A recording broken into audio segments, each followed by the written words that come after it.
Ya, assalamualaikum warahmatullahi wabarakatuh. Halo teman-teman, kita di sini akan membuat praktikum tentang suhu dan kalor. Nah, untuk materi suhu kita akan membuat termometer sederhana, dan untuk materi kalor kita akan membuat praktikum tentang konduksi, konveksi, dan radiasi. Dan untuk yang pertama ini kita akan membuat termometer sederhana. Dan untuk bahan-bahannya apa saja? Alat yang diperlukan itu ada botol yang sudah diisi air bening secukupnya, termos yang sudah diisi air panas, sedotan bening, mangkok, handuk atau kain, plastisin atau lilin makanan. Nah, untuk yang pertama apa? Pewarna. Pewarna makanan. Oh iya. Jadi untuk yang pertama kita menyiapkan botol dan diisi dengan air. Lalu air tersebut kita beri warna supaya nanti kita bisa mengetahui apakah praktikum kita ini berhasil atau tidak. Nah, setelah air diisi pewarna, lalu kita beri sedotan. Sedotan ini bertujuan untuk mengetahui airnya itu naik atau tidak. Nah, selanjutnya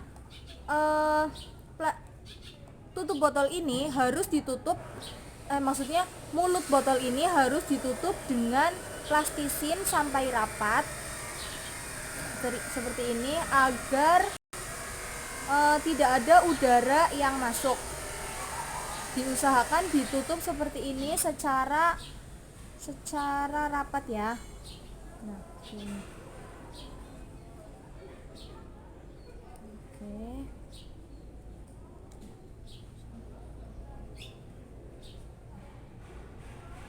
Nah, seperti ini teman-teman. Jadi ini tuh rapat ya, tidak ada lubang-lubang. Nah, ini sudah. Nah, selanjutnya yaitu bentar.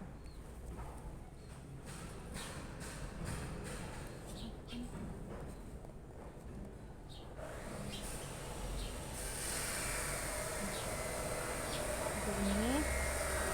Nah, lalu kita ambil mangkok, lalu kain yang tadi sudah disiapkan kita taruh di sini. Nah, seperti ini. Lalu tuangkan air hangat. Tuangkan dong. Ya, tuangkan. Seperti ini ya. Sudah tapi. Kita tuangkan sedikit terlebih dahulu.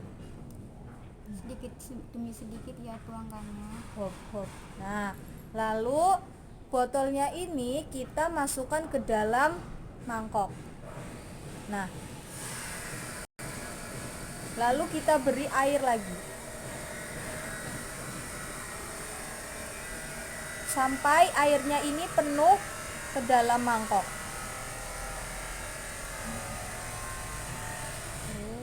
Terus. Nah, hop.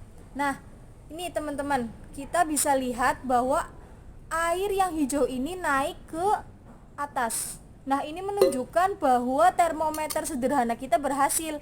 Jadi ini akan menunjukkan kepada kalian bagaimana cara kerja termometer. Nah, tapi termometer ini tidak bisa digunakan untuk mengukur suhu, hanya sebagai agar mengetahui cara kerja termometer. Ketika kalian akan mengukur suhu, kalian tetap harus menggunakan termometer yang asli agar hasilnya itu akurat. Nah, seperti ini. Nah, lalu pada saat kita angkat botolnya, angkat botolnya dari mangkok. Nah, lama-kelamaan air ini akan turun ke bawah. Kenapa? Karena suhu di dalam botol ini semakin menurun, sedangkan tadi suhu di dalam botol itu naik, sehingga airnya itu naik ke atas seperti itu. Dan kesimpulan dari praktek termometer ini adalah Kenapa hal ini bisa terjadi? Iya, karena air panas yang kita tuangkan tadi menyebabkan suhu dalam botol naik dan air botol yang memuai, kalian lihat ya. Ya, hal ini terjadi karena air panas yang kita tuangkan tadi menyebabkan suhu dalam botol naik dan air dalam botol memuai. Kalian lihat ya, air dalam sedotan naik cukup tinggi. Beginilah cara kerja termometer. Sekarang coba kita letakkan botol di bawah ya. Nah, maaf ya teman-teman. Kalian perhatikan ya, secara perlahan air dalam sedotan turun karena suhu dalam botol berangsur turun. Nah, jadi itu tadi adalah praktikum kami tentang suhu. Nah, selanjutnya yaitu kami akan praktikum tentang kalor. Kalor itu kan adalah perpindahan panas. Nah, itu ada konduksi dan konveksi lalu radiasi. Nah, untuk yang pertama kita akan gimana ya? Gini. Nih, maaf ya. Ini HP-nya saya taruh di bawah supaya kalian itu bisa melihat ininya. Untuk yang konduksi dulu. Konduksi yang pertama kita harus menyiapkan lilin. Nah, setelah lilin itu ada korek lalu sedotan. Sedotan, mohon maaf, sendok. Maaf ya teman-teman. Nah, selanjutnya kita nyalakan lilinnya dulu. Sumbunya ini aja wis yang ini.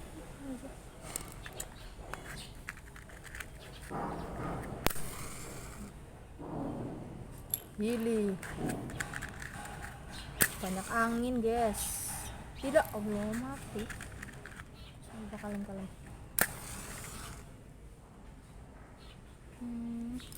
Mati sih. Tadi ngomong bener. Mana cepat dulu.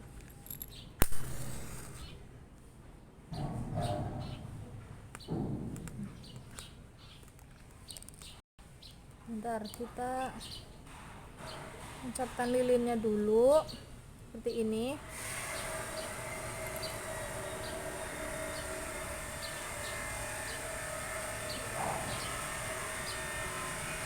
Nah, lalu kita siapkan sendok, lalu plastisin yang tadi kita gunakan lagi. Nah, seperti ini.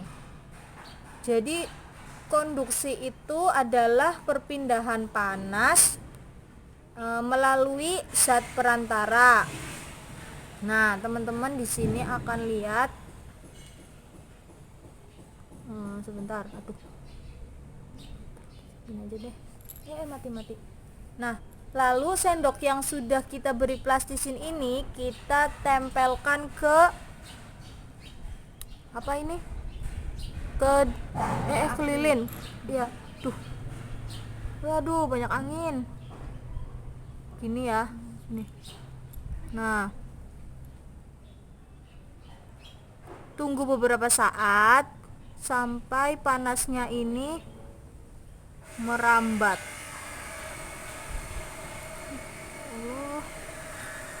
Bentar.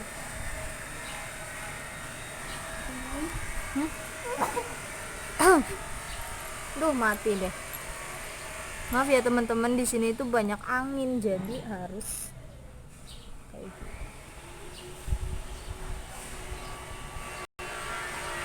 Jadi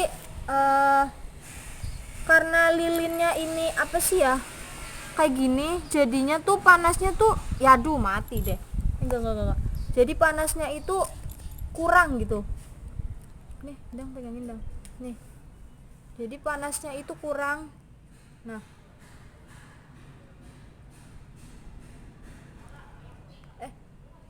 Nah, jadi tadi lilin plastisin yang di sini itu kan jatuh kan. Nah, itu adalah eh, terjadi karena panasnya ini merambat melalui sendok dan menjadikan plastisin ini jatuh ke bawah.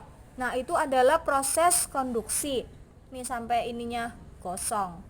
Lalu selanjutnya adalah konveksi.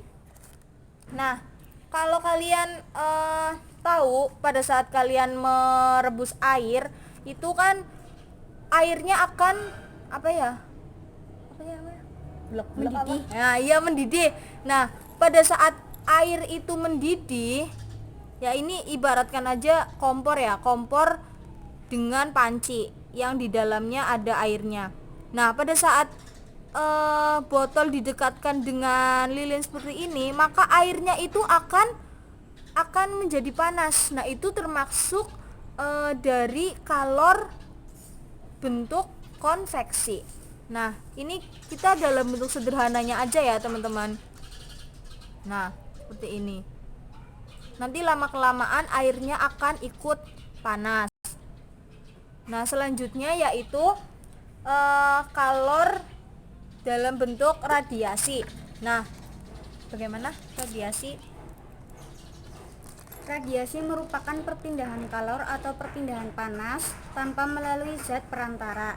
Di sini saya menggunakan percobaan dengan menggunakan lilin. Saya sudah menyiapkan lilin yang sudah dipanaskan dengan api. Dan yang satunya masih belum menyala. Langkah selanjutnya panaskan lilin. Nah, ini ya. Panaskan lilin, jatuhnya tetesan lilin merupakan Ini baliknya enggak. Ini kayak gini. Nah, nanti kan ininya jatuh. Jangan jauh. Jangan deket-deket. Nah, gini teman-teman. Jadi walaupun ini jaraknya jauh, tapi lilin yang di sini itu tetap tetap meleleh nih. Lihat nih. Lihat enggak sih? Nah, ini tetesan. Nah, ini kan netes nih. Jadi radiasi itu seperti perpindahan panas tanpa melalui zat perantara. Contohnya ada yang lebih sederhana lagi, ketika kalian berada di bawah sinar matahari, kalian akan merasakan panas kan, panas dari matahari. Nah, itu adalah salah satu contoh dari radiasi. atau perpindahan zat melalui zat perantara. Tanpa melalui zat perantara. Oke. Jadi teman-teman, demikian praktik dari kelompok kami tentang suhu dan kalor. Jadi semuanya itu bisa kalian gunakan ketika kalian mengajar di SD ya. Cukup sekian dari kelompok kami. Apabila ada perkataan yang kurang berkenan, kami mohon maaf. Wassalamualaikum warahmatullahi wabarakatuh.